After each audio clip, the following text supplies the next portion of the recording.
Hi friends, मैं प्रहलाद सिंह आप सभी का न्यू बाई प्रहलाद चैनल पर एक बार फिर से स्वागत करता हूं।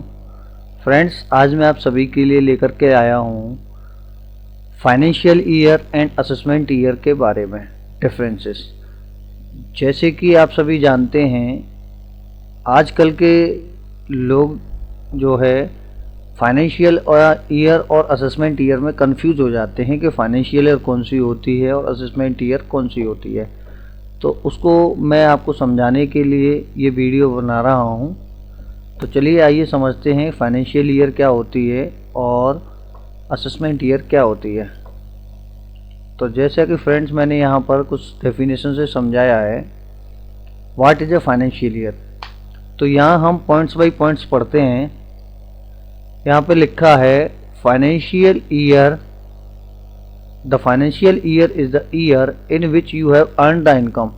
मीन्स फ्रेंड्स, अभी आप जो है इस समय जो इनकम कमा रहे हैं, जो भी आप मंथली जो भी पे आउट आपको मिलता है, जो भी पैसा आप कमाते हैं हर महीने, तो वो जो पैसा आता है वो उसको बोलते हैं फाइनेंशियल ईयर। यानी कि आप जो भी पैसा कमाते हैं वो फाइनेंशियल ईयर के अंदर ही कमाते हैं। आगे अब इसका दूसरा पॉइंट देखते हैं कि it starts on 1 April of the calendar year and ends on the 31 of March of the next calendar year.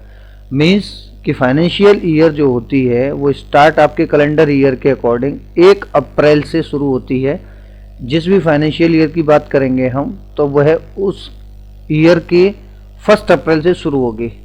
यानी कि अभी जैसे कि 2023 एंड 24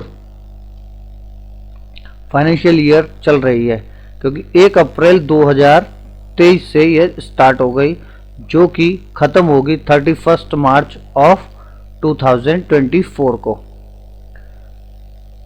फ्रेंड्स, ये फाइनेंशियल ईयर को हम शॉर्ट फॉर्म में देखते हैं। आप अगर कभी ITR या इनकम टैक्स रिटर्न की फाइल देखेंगे तो उसमें फाइनेंशियल ईयर को ऐसे शॉर्ट फॉर्म में लिखा जाता है F.Y.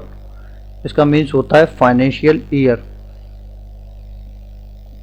यहाँ पे मैंने एक एग्जांपल दिया है कि the financial year 2023 and 24 started on 1 April 2023 and will and on March 31, 2024। इससे आपको समझ में आ गया होगा कि हमारी फाइनेंशियल ईयर जो शुरू होती है वो हमेशा उस ईयर की 1 अप्रैल से शुरू होती है। और फाइनेंशियल ईयर का मीन्स जिस भी ईयर में हम पैसा जो कमाते हैं उसी को फाइनेंशियल ईयर बोलते हैं। अब यहाँ पर मैंने एक पॉइंट और दिया है, a tax payer plan taxes for the financial year. यानी जो टैक्स पेयर है वो फाइनेंशियल ईयर में प्लान करता है अपने टैक्स के लिए, but an income tax return is to be filed in the next year. यानी कि इससे अगली साल मीन्स जब 31 मार्च 2024 को आपकी ईयर ख़त्म हो जाएगी, तो उसके बाद आप जो है डिसाइड करेंगे इनकम टैक्स रिटर्न भरने के लिए कि आपने जो पिछली साल में कमाया है तो उसको अगली साल में हमको जमा करना है। तो उसको बोलते हैं असेसमेंट ईयर। और इसको ज़्यादा बेटर वे में हम अगली बार में समझेंगे, थोड़ा सा अगली स्लाइड पर। और इसमें यहाँ लिखा है the income you earn from 1 April 2000। मैंने दूसरा एग्जांपल लिया है, the income you earn from 1 April 2022 to 31 March 2023। Means अगर मान लीजिए आपने 1 अप्रैल 2022 से 31 मार्च 2023 तक जो भी पैसा कमाया, तो वो आपने कमाया फाइनेंशियल ईयर में। तो उसकी फाइनेंशियल ईयर क्या हो गई, आप इसको इस तरह देख सकते हैं कि लास्ट यहाँ से लेकर के जिस ईयर में ये ख़त्म हो रहा है, तो यहाँ पे हो गया 2022 से 23। Also any income earned by you for the period starting from 1 April 2022 to 31 March of 2023 can be simply stated as income earned in financial year. Means आप इसको बोलेंगे कि जो भी इनकम आप कमाते हैं, जो भी पैसा आप किसी भी सोर्स से अपने से कमाते हैं, चाहे आप प्राइवेट जॉब करते हैं या गवर्नमेंट जॉब करते हैं या खेती करते हैं, जिससे भी कमाते हैं, तो जिस साल में वो पैसा कमाया जाता है उसको हम फाइनेंशियल ईयर बोलते हैं। तो फ्रेंड्स आगे अब देखते हैं। मैं समझता हूँ ये आपको फाइनेंशियल ईयर क्लियर हो गया होगा। नेक्स्ट है, अब आपका नेक्स्ट आता है फ्रेंड्स असेसमेंट ईयर। तो जैसे कि मैं अब आपको असेसमेंट ईयर के बारे में बता दूं, assessment year means the year from 1st April to 31st March in which income you earn in a particular financial year is taxed। Friends जैसा मैंने अभी पिछली स्लाइड में आपको समझाया था कि जो भी इनकम आपने कमाई है, यानी जिस ईयर में आपने इनकम कमाई है उसको तो बोलते हैं फाइनेंशियल ईयर। आपने जिस भी ईयर में कोई भी इनकम कमाई है तो उसको क्या बोलते हैं, फाइनेंशियल ईयर। अब इस फाइनेंशियल ईयर में जो भी पैसा कमाया है तो उसके ऊपर टैक्स देना है या उसको चेक करना है कि हमने कितना कमाया, कितना खर्च हुआ। तो ये सब कैलकुलेशन जो होगी तो वो जो है नेक्स्ट ईयर में होगी, जो कि नेक्स्ट ईयर में होगी, और उस नेक्स्ट ईयर को बोलते हैं हम असेसमेंट ईयर। जो मैंने यहां बताया है, in which income you earn in a particular financial year is taxed, you are required to file your income tax return in the relevant assessment year। यानी उसके relevant assessment year में आप उसका टैक्स जमा करेंगे। और यहाँ पे एक बताया है, the assessment year is the year just succeeding the financial year। means अगर आपकी फाइनेंशियल ईयर 2022 से 2023 चल रही है, यानी ये आपकी फाइनेंशियल ईयर है, इसमें आपने पैसा कमाया है।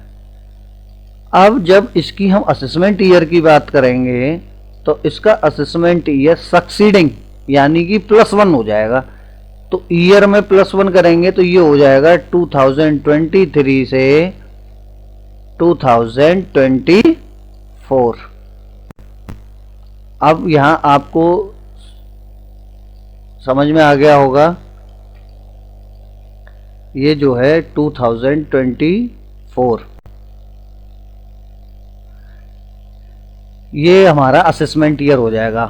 अब मैंने यहाँ पे कुछ एग्जांपल भी दिया, देखिए जैसे ये लिखा है, income earned in the current financial year 2022 और 2023 that is from 1st April 2022 to 31st March 2023 will become taxable in assessment year। यानी आपने जो पैसा इधर कमाया उसका जो टैक्सेबल इनकम होगी या टैक्स जो बनेगा वो आप नेक्स्ट ईयर में जमा करेंगे, जो कि असेसमेंट ईयर होगा। असेसमेंट ईयर में अब यानी कि सक्सीडिंग ईयर होता है, यानी फाइनेंशियल ईयर से सक्सीडिंग ईयर जो होगा 2023 से 24 हो जाएगा। तो from 1st April 2023 to 31st मार्च 2024। और यहाँ पे एक दूसरा एग्जांपल दिया है, जैसे कि income earn in financial year 2021-2022 में आपने जो इनकम अर्न की, जो कि शुरू हुई थी आपकी 1st अप्रैल 2021 से और लास्ट हुई 31st मार्च 2022 को, तो ये हो गई आपकी फाइनेंशियल ईयर। अगर इसके ब्याह पे हम अगर असेसमेंट ईयर चेक करेंगे तो असेसमेंट ईयर क्या होगी इसकी, सक्सीडिंग ईयर, यानी 2022 से 2023 यहाँ पे लिखा है। So will become taxable in assessment year 2022 से 23 फ्रॉम 1st अप्रैल, जो कि इतने से शुरुआत होगी और इतने पर लास्ट होगी। तो फ्रेंड्स आपको अगर ये मेरा वीडियो बिल्कुल पसंद आया हो और अच्छा लगा हो, इसमें दी हुई जानकारी आपके लिए काम आए, तो कृपया मेरे चैनल को सब्सक्राइब करें और लाइक करें ताकि आगे आने वाले सभी वीडियोस आपको समय से मिल सकें। धन्यवाद फ्रेंड्स।